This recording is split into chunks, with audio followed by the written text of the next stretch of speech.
قالوا لئن أكله الذئب ونحن عصبة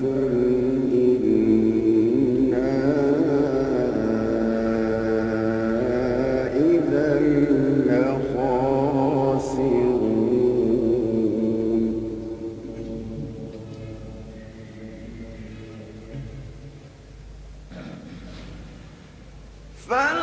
فلما ذهبوا به وأجمعوا أن يجعلوه في غيابة الجب وأوحينا إليه لتنبئنهم بأمرهم هذا وهم لا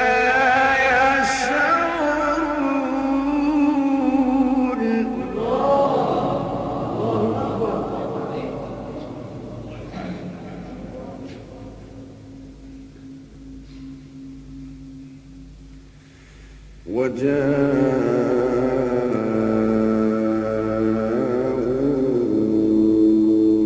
وجاءوا أباهم عشاء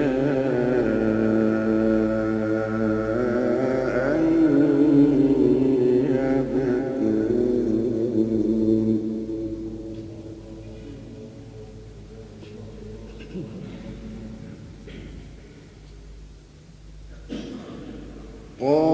قالوا يا أبانا إنا ذهبنا نستبق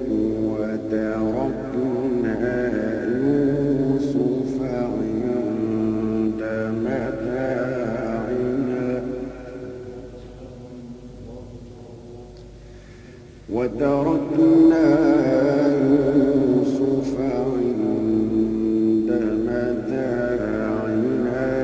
فأكله الذئب وما أنت بمؤمن لنا ولو كنا صادقين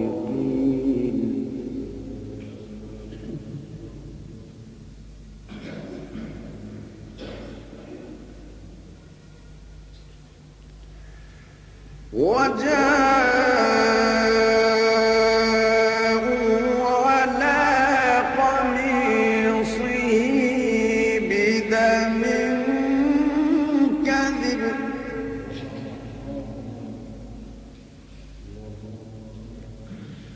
قال بل سولت لكم أنفسكم أمرا فصبر جميل